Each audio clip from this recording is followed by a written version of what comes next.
ஆண்டவராகிய இயேசு கிறிஸ்துவின் விலையேறப்பட்ட நாமத்தினாலே ஆண்டவர் எங்களுக்கு கொடுத்ததான ஏஜே பவர் மினிஸ்ட்ரி சார்பிலே அன்பின் நல்வாழ்த்துக்களை தெரிவித்துக் கொள்கிறேன். எனக்கு அருமையானவர்களே, இந்த புதிய நாளிலே உங்களையும் என்னையும் ஆண்டவர் காணும்படியாக செய்திருக்கிறார். எப்படி இருக்கின்றீர்கள்? இந்த புதிய நாள் ஆசீர்வாதத்தின் இனிய நாளாய் அமைவதாக. ஹல்லேலூயா. போகட்டும். இன்றைக்கு கர்த்தர் கொடுத்த வார்த்தையை தியானிப்போமா? எனக்கு அருமையானவர்களே, கண்மலையின் மேல் கால்களை நிறுத்துகிறவர்.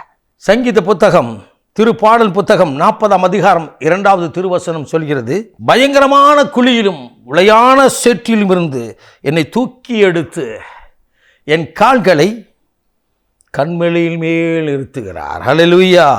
என் அடிகளை உறுதிப்படுத்துகிறார்.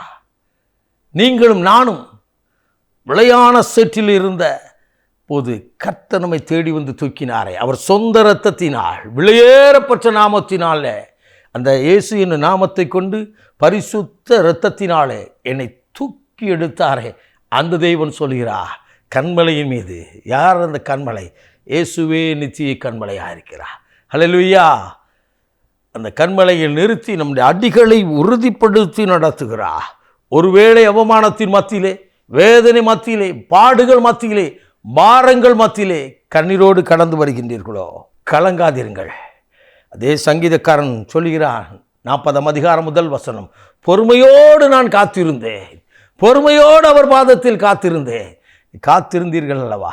பல நாட்கள், பல மாதங்கள், பல வாரங்கள் தேவ சமூகத்தில் காத்திருந்து கண்ணீரோடு உபவாசத்தோடு வேதத்தை வாசித்து தேவனை நேசித்து காத்திருந்து கதறி நின்றீர்கள் அல்லவா?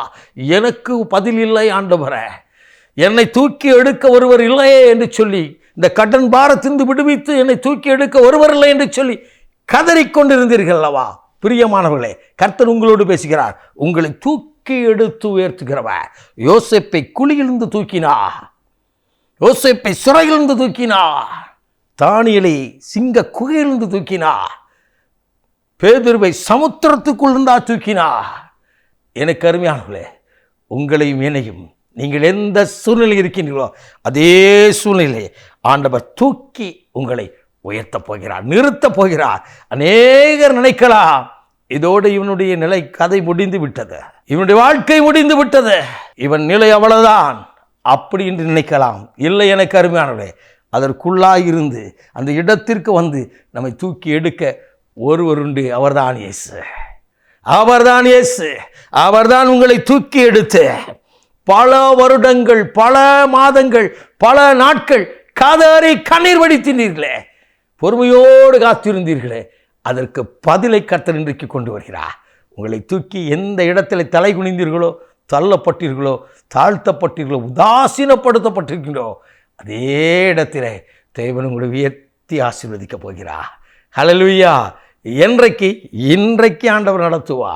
சகோதரியை பார்த்து சொன்னார், இன்றைக்கு இறங்கி வா, நான் இன்றைக்கு உன் இல்லத்தில் தங்க வேண்டும். இன்றைக்கு, நாளையோ நாளை மறுநாளோ அடுத்த வாரமோ என்றோ ஒரு நாள் அல்ல. எனக்கு அருமையானவர்களே, இன்றைக்கு அந்த கண்மலையின் மேல் இருத்தி அழகு வாக்குற அன்பு ஆண்டவர் உண்டு. அவர் உங்களோடு கூட பேசுகிறார். அவர் தான் உங்களுக்கு அற்புதம் செய்கிறார். அவர் உயிரோடு கூட இருக்கிறார். அவர் உங்களை தூக்கும்படியா அர்ப்பணியுங்கள்.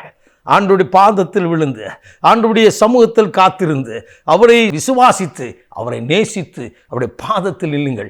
கர்த்தர் இன்றைக்கு அற்புதம் செய்கிறதை நீங்கள் காண்பீர்கள். நாம் ஜெபிப்போமா? மகா பரிசுத்தம் உள்ள தகப்பனே, இந்த அற்புதமான வேளைக்காய் ஸ்தோத்திரிக்கிறோம் அப்பா. இன்றைக்கும் ஆண்டவரே, உடைய வார்த்தையை கேட்ட ஒவ்வொரு இருதயத்திலும் கர்த்தருடைய ஆவியானவர் பேசுவீராக, கர்த்தருடைய ஆவியானவர் பேசுவீராக. இன்று ஒரு அற்புதத்தை காணும்படியா ஆண்டவரே, அவர்களை தூக்கி அவர்கள் இருந்த இடத்துல, கண்ணீர் வடித்த இடத்துல நீ தூக்கி நிறுத்தி உயர்த்தி ஆசீர்வதியும் ஆளுக செய்யும், ஆண்டுகளும் பலப்படுத்தும்.